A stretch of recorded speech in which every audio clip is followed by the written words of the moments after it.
This dua that's in Surah Al-Baqarah is answered in the very beginning of Surah Al-Jumu'ah, where Allah subhanahu wa ta'ala says, هُوَ الَّذِي بَعَثَ فِي الْأُمِّيِّينَ رَسُولًا مِّنْهُمْ يَتْلُو عَلَيْهِمْ آيَاتِهِ وَيُزَكِّيهِمْ وَيُعَلِّمُهُمُ الْكِتَابَ وَالْحِكْمَةَ. Allah says He is the one who sent amongst the unlettered a prophet, meaning the Prophet sallallahu alaihi wasallam, that would recite the verses upon them, وَيُزَكِّيهِمْ, and purify them with the verses and teach them the book and its wisdom. So Allah subhanahu wa ta'ala did not just answer the dua of Ibrahim alayhi salam thousands of years later, He perfected it. And how did He do so? The order is switched up. Ibrahim alayhi salam asked for all the right things, but Ibrahim alayhi salam put tazkiyah to be purified with those verses after teaching them the book and its wisdom. And Allah subhanahu wa ta'ala is making it a point, as it is in Surah Al-Jumu'ah, that tazkiyah comes first. Internalizing those verses is far more important than the external practice. The external practice will only remain sound so long as the heart remains sincere. And so the dua of Ibrahim ﷺ is perfected in the person of the Prophet ﷺ, who would recite these verses, the verses of the Quran, who would demonstrate those verses in action with his sunnah, and who would find a people whose hearts would be penetrated with those words first and foremost, so that they would stay true to the intent of that sunnah. And that was most demonstrated in the companions of the Prophet ﷺ. Now, I want you to fast forward thousands of years later and think of the Prophet ﷺ as he is now approached by Jibreel alayhi salam, and Jibreel has the buraq, the same animal that according to those narrations Ibrahim, Hajar and Ismail rode from Palestine to Mecca. And now the Prophet ﷺ is to ascend that animal to embark on a journey from Mecca to Palestine, specifically Al-Quds, specifically Jerusalem, the same animal his grandfather had rode.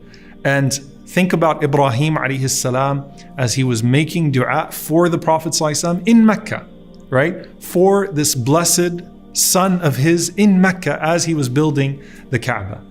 And then the Prophet ﷺ leads the prophets in prayer in Jerusalem, and Allah subhanahu wa ta'ala opens the gates of the heavens for him. And he ascends with Jibreel alayhi salam through the gates of the heavens, and he meets prophet after prophet. Every time he gets to one of those gates, the keeper of the gate says, "Who is it?" And Jibreel alayhi salam says, "It is I." And he says, "And who is with you?" He says, "Muhammad sallallahu alayhi wasallam." The gatekeeper says, "Ursila ilayh," was he already sent for? And Jibreel alayhi salam says, "Yes." And the keeper of that gate greets the Prophet sallallahu alayhi wasallam, who then meets one of the prophets, starting with Adam alayhi salam, who greets the Prophet sallallahu alayhi wasallam. As the Prophet sallallahu alayhi wasallam ascends, he gets to the seventh heaven.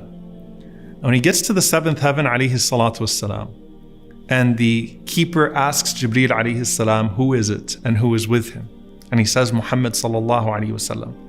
The gate opens, and the Prophet sallallahu alayhi wasallam says, "I see my grandfather Ibrahim alayhi salam with his back to Al-Baytul Ma'mur, his back to the Kaaba of the heavens, the frequently visited home of the heavens, where 70,000 angels enter every day, and they do tawaf and they worship Allah subhanahu wa ta'ala, and they never return." SubhanAllah, think about that. Ibrahim alayhi salam, who built the Kaaba of the earth and asked Allah subhanahu wa ta'ala for a son that would purify that Kaaba and that would uphold the intent of that house of Allah subhanahu wa ta'ala. And now he is seeing that son of his with his back against the equivalent of the Kaaba in the heavens. And the Prophet ﷺ looks at him and he says, "Wallahi, I've never seen a man who looks more like me." So, as the Prophet ﷺ was describing all of the other prophets and how they looked, he said, "My father Ibrahim alayhi salam, I've never seen a man that looks more like me." And Ibrahim alayhi salam has his back to Al-Bayt al-Ma'mur, and he looks at the Prophet ﷺ, and imagine the joy in Ibrahim alayhi salam when he sees the answer of his dua in the Prophet ﷺ. And the Prophet ﷺ says, "So I said salam to him, Assalamu alaikum wa rahmatullah."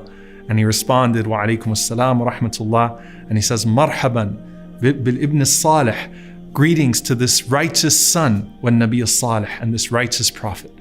All of the prophets between Adam and Ibrahim greeted the Prophet ﷺ as a noble brother. Ibrahim alayhi salam and Adam alayhi salam said, a righteous son. Marhaban bil ibn al-Salih. Welcome to this righteous son and to this righteous prophet. SubhanAllah, this meeting is even more poetic when you consider that the journey of Al-Isra wal-Mi'raj started from Hijr Ismail. It started from the very same place that Ibrahim alayhi salam had constructed for his family, for his son Ismail, and for his wife Hajar at those times. And here he is now with the Prophet ﷺ in front of him. And subhanAllah, this is the culmination of that dua, and this is the elevation of Ibrahim alayhi salam. And in those moments where Ibrahim alayhi salam meets the Prophet ﷺ, he is not just pleased with the Prophet ﷺ, but he's also pleased with his ummah.